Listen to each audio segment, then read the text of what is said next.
3장 1절로 17절에 있는 말씀, 구약성경 659쪽입니다. 역대하 3장. 오늘도 드라마 성경으로 우리 함께 읽어가도록 하겠습니다. 솔로몬이 예루살렘 모리아 산에 여호와의 전 건축하기를 시작하니 그곳은 전에 여호와께서 그의 아버지 다윗에게 나타나신 곳이요 여부스 사람 오르난의 타작마당에 다윗이 정한 곳이라. 솔로몬이 왕위에 오른 지 넷째 해 둘째 달 둘째 날 건축을 시작하였더라. 솔로몬이 하나님의 전을 위하여 놓은 지대는 이러하니 옛날에 쓰던 자로 길이가 60규빗이요 너비가 20규빗이며 그 성전 앞에 있는 낭실의 길이가 성전의 너비와 같이 20규빗이요 높이가 120규빗이니 안에는 순금으로 입혔으며 그 대전 천장은 잣나무로 만들고 또 순금으로 입히고 그 위에 종려나무와 사슬 형상을 새겼고 또 보석으로 성전을 꾸며 화려하게 하였으니 그 금은 바르와임 금이며 또 금으로 성전과 그 들보와 문지방과 벽과 문짝에 입히고 벽에 그룹들을 아로 새겼더라. 또 지성소를 지었으니 성전 넓이대로 길이가 20규빗이요 너비도 20규빗이라. 순금 600달란트로 입혔으니 몸무게가 금 50세겔이요 다락들도 금으로 입혔더라. 지성소 안에 두 그룹의 형상을 새겨 만들어 금으로 입혔으니 두 그룹의 날개 길이가 모두 20규빗이라. 왼쪽 그룹의 한 날개는 5규빗이니 성전 벽에 닿았고 그 다른 날개도 5규빗이니 오른쪽 그룹의 날개에 닿았으며 오른쪽 그룹의 한 날개도 5규빗이니 성전 벽에 닿았고 그 다른 날개도 5규빗이니 왼쪽 그룹의 날개에 닿았으며 이 두 그룹이 편 날개가 모두 20규빗이라. 그 얼굴을 내전으로 향하여 서 있으며 청색, 자색, 홍색 실과 고운 배로 휘장문을 짓고 그 위에 그룹의 형상을 수놓았더라. 성전 앞에 기둥 둘을 만들었으니 높이가 35규빗이요 각 기둥 꼭대기의 머리가 5규빗이라. 성소같이 사슬을 만들어 그 기둥 머리에 두르고 성류 100개를 만들어 사슬에 달았으며 그 두 기둥을 성전 앞에 세웠으니 왼쪽에 하나요 오른쪽에 하나라. 오른쪽 것은 야긴이라 부르고 왼쪽 것은 보아스라 불렀더라. 아멘. 오늘도 기도하며 한 날을 살아가는 우리 사랑하는 성도님들의 삶이 성전에 기둥되는 하나님의 일꾼되는 귀한 삶이 되시기를 주님의 이름으로 축복합니다. 오늘 말씀의 제목 야긴과 보아스라고 정해봅니다. 이 17절 마지막 절에 보니까 오른쪽 곳은 야긴이라 부르고 왼쪽 곳은 보아스라 불렀더라. 성전의 두 기둥 야긴과 보아스 이렇게 나오죠. 오늘 이 역대하 3장의 말씀은 성전 건축에 대한 이야기입니다. 초점을 맞추고 있는데 물론 단락단락 나누어 보겠지만 1절, 2절 말씀에 보면 그 성전 건축의 장소 어디인지 또 언제 지어졌는지를 먼저 소개하고 있습니다. 1절 보니까 솔로몬이 예루살렘 모리아산, 이 모리아산에 동그라미 하나 쳐야 되고요. 또 여호와의 전 건축하기를 시작하니 그곳은 전에 여호와께서 그의 아버지 다윗에게 나타나신 곳이요 여부스 사람 오르난의 타작마당에 다윗이 정한 곳이라. 이 오르난의 타작마당 이것도 체크를 해야 돼요. 구속사적으로 한번 생각을 해보면 여기 모리아산 하면 생각나는 게 뭐가 있죠? 모리아산. 모리아산 제일 먼저 언제 나올까요? 창세기 22장에 보면 아브라함이 이삭을 10살 된 이삭을 데리고 모리아산에 올라가죠. 하나님 앞에 제단을 쌓으러. 누구를 제물로 바치는 거예요? 이삭을 제물로 바치러 갔는데 하나님이 그 마음을 보시고 뒤에 수풀나무에 순양이 걸리게 하셔서 그걸로 제물로 삼으시는데 아브라함이 하나님 앞에 진심으로 믿음으로 드리던 첫 제단 여호와 이레, 거기 창세기 22장 14절에 보면 여호와 이레 이렇게 나오거든요. 여호와 이레, 이게 히브리어로 라아 그 보다라고 하는 의미에서 여호와 이레라고 하는 단어가 나온 겁니다. 그러니까 하나님 보신다고요. 우리의 믿음, 또 우리가 하나님 앞에 어떻게 제물로 살아가는지. 우리는 그래서 막 사는 사람들이 아니라 제가 늘 이야기하는 것처럼 우리는 바리새인도 아니, 서기관도 아니, 내 의로 사는 사람이 아니고 우린 죄인입니다. 그런데 하나님의 그 의롭게 하심을 바라보며 삽니다. 우리 그 삶을 사는 거예요. 그래서 아브라함을 보시고 하나님이 그의 믿음을 보시고 의롭게 여기셨더라. 우리 믿음으로 사는 사람들이에요. 실력으로 사는 것도 아니고 내 의가 있어서 사는 사람들도 아니라는 거죠. 역사적 성전, 오늘 이 성전의 장소를 보면서 구속사적으로 볼 때는 그렇다는 거죠. 하나님 우리를 보시는데 내가 어떻게 믿음을 보이면서 살아가고 있는가. 그래서 두 번째 1절에 똑같은 말인데 다른 말로 그곳에는 전에 여호와께서 그의 아버지 다윗에게 나타나신 곳이요 여부수 사람 오르난의 타작마당에 다윗이 정한 곳이라. 다윗이 오르난의 타작마당, 이거 역대상 23장에 나왔었던 거죠. 무슨 얘기입니까? 인구조사했다가 하나님 앞에 잘못을 깨우치고 여부수의 오르난의 타작마당에 가서 제사를 드릴 때 왕이 달라고 그러는데 이거 다 여기서 제사 드리십시오. 그랬을 때 다윗이 뭐라 그러죠? 내가 희생이 없이, 헌신이 없이, 값 없이 제단을 쌓지 아니하겠다. 그러면서 그 오르난의 타작마당을 사서 거기에서 제단을 쌓아요. 값 없이 드리는 제사가 아니에요. 희생 드리면서 드리는 제사예요. 하나님의 정하신 곳이라고 하는 것을 보여줍니다. 죽을 심판 앞에서, 하나님 앞에서 정말 죽을 죄를 졌는데 그 심판 앞에서 값없이 그냥 적당하게 드리는 예배가 아니라 하나님 앞에 정성을 다해서 값없이 드리는 게 아니라 희생을 드리고 헌신하고 그렇게 드리겠다. 이 성전이라고 하는 거 구속사적인 관점에서 참 우리도 이렇게 하나님 좋은 성전 주셔서 예배할 수 있는 곳이 있어 얼마나 고맙고 감사한지도 모르겠고, 이제 18일부터 지난 월요일서부터 뭐 거리두기가 없어져서 예배당에 예배석이라는 것도 다 떼어냈지만 예배 드리는 동안에도 그 넉넉한 예배당이 있어서 참 이때를 위함인가 보다라고 하는 감사한 마음으로 예배를 드렸죠. 근데 이제 성도들의 마음이 중요한 거예요. 하나님 보신다고요. 보신다고. 이제 정말 우리가 기도하면서 회복해야 될 것들이 있어요. 이제 한국 교회들이 예배 회복이라는 이야기를 많이 하는데 우리가 바리새인이 아니고 서기관이 아니에요. 자기 의로 가면 안 돼요. 신앙 잃어버리면 안 돼요. 그런 분들이 있어요. 코로나 기간 지나면서 신앙을 잃어버렸다. 왜 잃어버렸는지를 한번 생각해 봐야 되겠죠. 물론 웹적으로 따지면 뭐 한국교회가 뭐 교회발 막 이러면서 문제가 됐던 적도 있고 너무 교회를 탄압하는 거 아니야? 이런 말도 했어요. 그런데 사실 모든 문제의 중심은 자기 중심에 있어요. 부인할 수 없잖아요. 우리가 반성을 해야 될 건 반성해야 되겠죠. 그러나 정말 성경에 나와 있는 하나님의 말씀으로 우리가 성경을 읽는다면 내가 어디서 이 첫사랑을 잃어버렸는지, 신앙을 잃어버렸는지를 생각해 보면서 살아야 돼요. 물론 새벽 예배 드리는 분들이나 이렇게 교회 나오신 분들이나 온라인으로 드리는 분들은 또 해당도 안 되는 얘기일 거예요. 잃어버린 사람들은 또 멀리 갔더니 이 신앙의 패턴들이 그래요. 듣지도 않아요. 그냥 멀리 갔더니 나중에 이제 어떤 사건을 계기를 만나서 또 하나님이 사랑하는 자들이니까 돌아오게 하시겠죠. 그런데 참 안타까운 마음으로 우리는 기도해야 돼요. 왜? 잃어버린 한 영혼을 위해서. 우리 불꽃교회는 없을까? 저는 생각해 보는데 없었으면 좋겠는데 뭐 지금이야 아직 감염병이 수그러든 것도 아니고 계속 이렇게 확산도 되고 검사하는 이제 숫자도 안 나오고 뭐 거리두기 없어졌으니까 그렇다고 하더라도 중요한 거는 신앙은요, 제가 늘 강조했던 것처럼 하나님과 나와의 1대1의 관계잖아요. 이거 잃어버리고 나중에 누구 앞에 가서 누구 핑계 댈래요? 한국교회 핑계 되겠어요? 목회자 핑계 되겠어요? 코로나 핑계 되겠어요? 아니에요. 그거 핑계 대려면 다 잃어버렸어야지.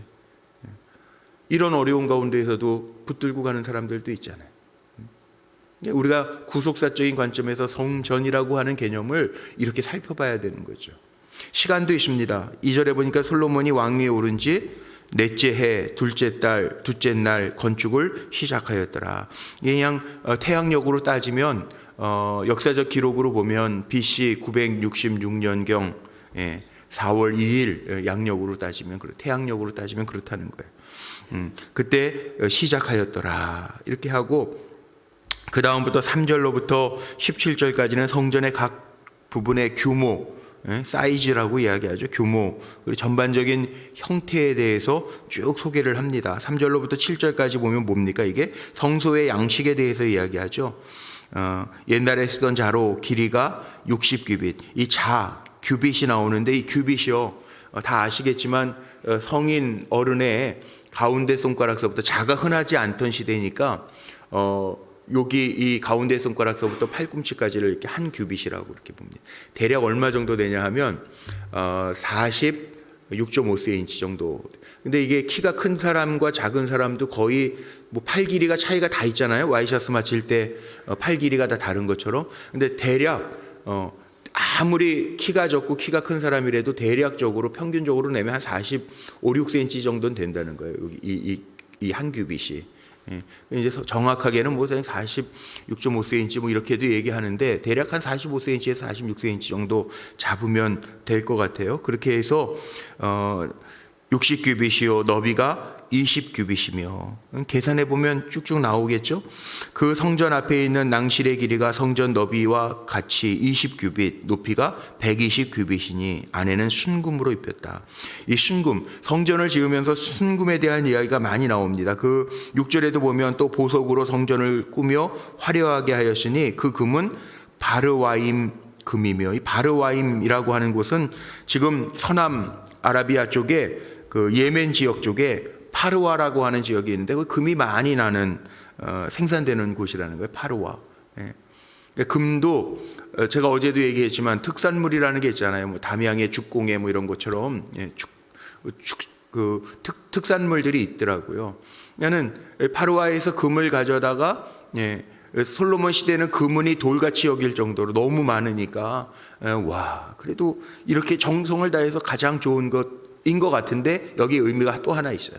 순금, 정결함을 의미하는 거예요. 정결함. 그래서 우리가 순금을 얘기할 때는 순금이다 그래도 99.9%의 그 순금이다 뭐 이렇게 표현하잖아요. 그 농도를. 그러니까 정결함. 하나님의 성전은 정결하게, 그러니까 우리가 성소에 들어갈 때에도 그 출애굽에 의한 성소에 들어갈 때도 물두멍이라는 곳이, 물두멍이 씻는 예시, 정결함을 상징하는 건데 정결하게, 또 밖에 번제단에서 번제를 드려서 죄를 다 전가하고 들어가는 정결함.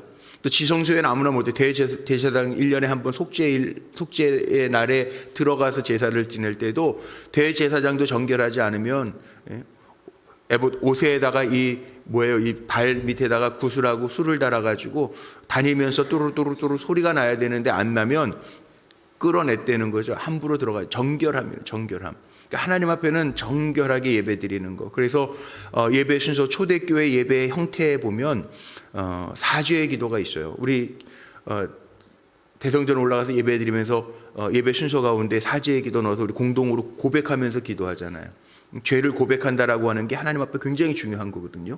하나님, 우리가 그리스도인이라고 하면서 제대로 못 살았습니다. 그리고 고백하잖아요. 하나님 앞에 죄는요, 입술로 고백하는 거예요. 믿음도 마음으로 믿고 입술로 고백하는 것처럼 이 고백이라는 게 참 중요하죠. 요즘 젊은이들 사이에서는 뭐예요? 프로포즈라는 거 한다. 입술로 고백하고 프로포즈 하잖아요.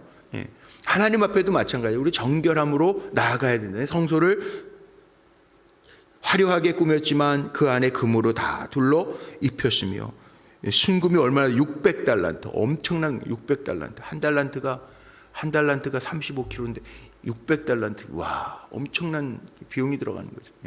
그렇게 했으며, 이렇게 꾸며졌다는 거예요. 그리고 지성소 10절서부터 보면 지성소 안에는 두 그룹의 형상을 새겨 만들어 금으로 입혔으니, 금으로 다 입혀서 정결함으로, 하나님 앞에는 가짜가 없는 거죠. 그래서 하나님 앞에 예물 드릴 때에도 성경에 나오는 거, 부정한 것으로 예물 드리는 거 안 받으시는 이유가 그 부정한 불로소득.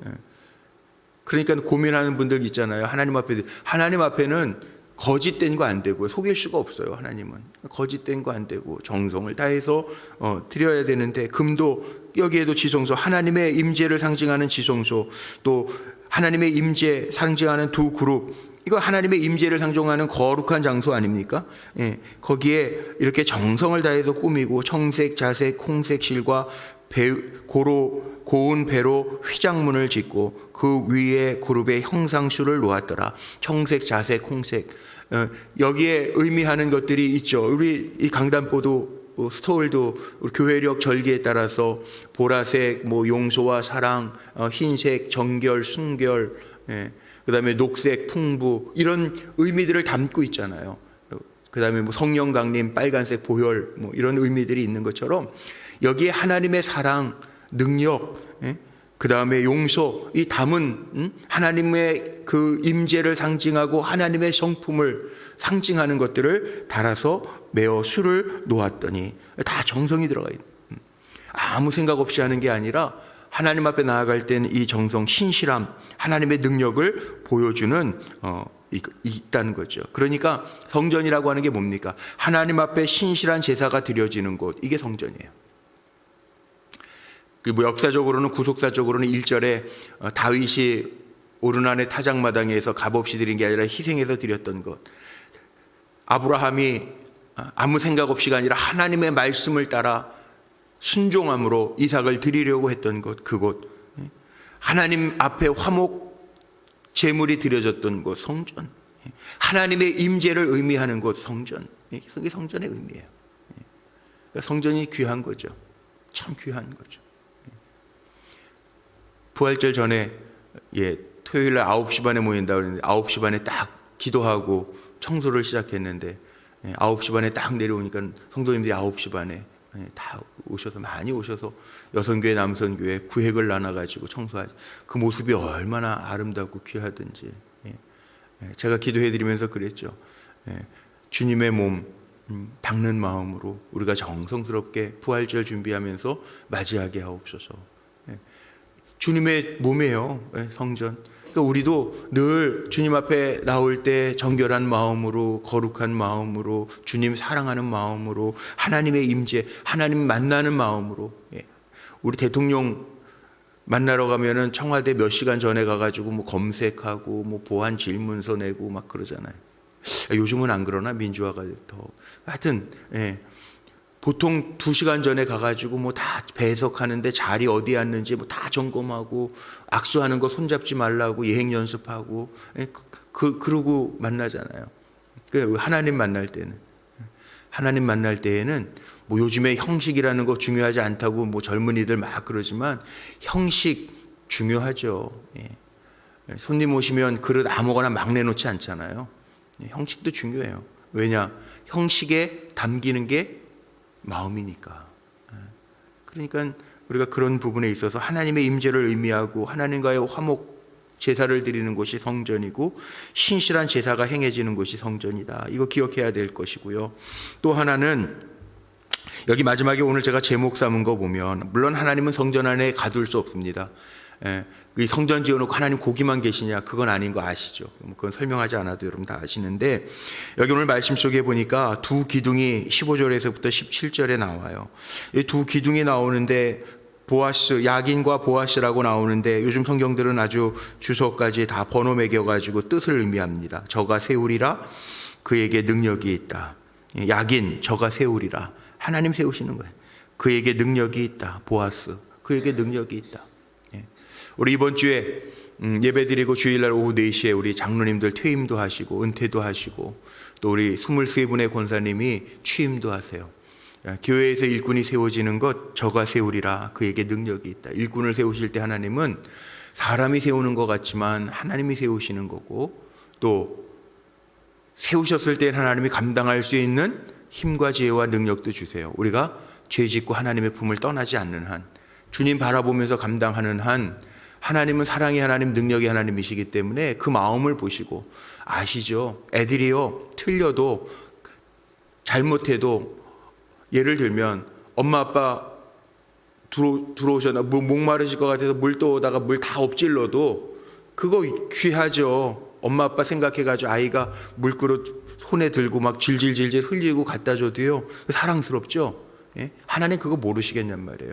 그 마음 보시는 거예요, 하나님. 그러니까 하나님이 세우셨을 때에는 그 감당할 수 있도록 무능하신 하나님이 아니고 전능하신 하나님이기 때문에 힘 주시고 능력 주신다는 거죠.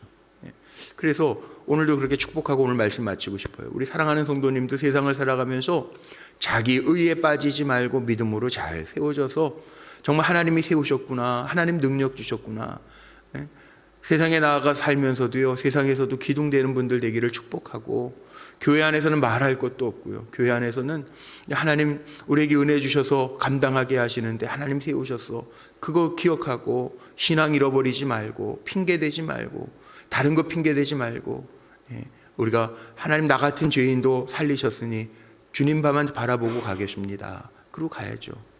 그럴 때 하나님 기뻐하시는 산재물로 우리 삼으신다는 거예요.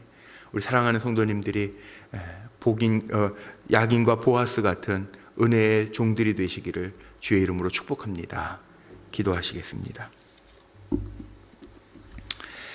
감사합니다. 하나님, 오늘도 생명호흡 기력 주셔서 첫 시간 주님 앞에 나와 예배하며 하루를 시작하게 하시니 감사합니다. 주님이 알파요 오메가라고 고백하면서도 늘 우리가 시작이 되고 우리가 끝이 될 때가 너무나도 많았음을 용서하여 주시고, 우리에게 이렇게 아름다운 성전 주셔서 모일 수 있게 하셨고, 이 성전에서 하나님의 말씀을 듣게 하셨고 믿음으로 일어나게 하셨는데, 주여 세상을 살아가면서 겸손하게 하나님 의지하며 주의 말씀 붙들고 주님을 바라보며 살아갈 수 있는 거룩한 종들이 되게 하여 주옵소서. 믿음으로 나아가는 종들에게 믿음의 역사가 임하게 하시고, 주님 앞에 엎드려 기도하는 종들에게 응답의 은혜가 나타나게 하옵소서. 오늘도 드려진 예물들이 있습니다. 사랑하는 딸 어지러움증 고쳐주심에 감사하면서 감사 예물 드립니다. 1000번째 부활의 신앙으로 승리하게 하옵소서. 드려지는 예물 사랑하는 손주들의 이름을 적어 주님과 동행하기를 바라며 명철 건강 하나님 더하여 주시기를 원하며 드려지는 예물이십니다. 소원의 예물 가운데 하나님이 이루시는 놀라운 은혜와 뜻이 임하게 하옵소서. 오늘도 한 날 살아갑니다. 겸손하게 하시고 바리새인처럼 자기 의의를 드러내지 않게 하시고, 겸손하게 하나님의 하시는 일을 보고 고백하고 간증할 수 있는 믿음의 백성들 삼아 주옵소서. 오늘도 영광의 도구로만 쓰임받게 하시되 축복한 것처럼 우리 사랑하는 불꽃교회 성도들이 야긴과 보아스처럼 기둥되는 은혜가 임하게 하옵소서. 우리 주 예수 그리스도의 이름으로 감사하며 축복하며 기도하옵나이다. 아멘.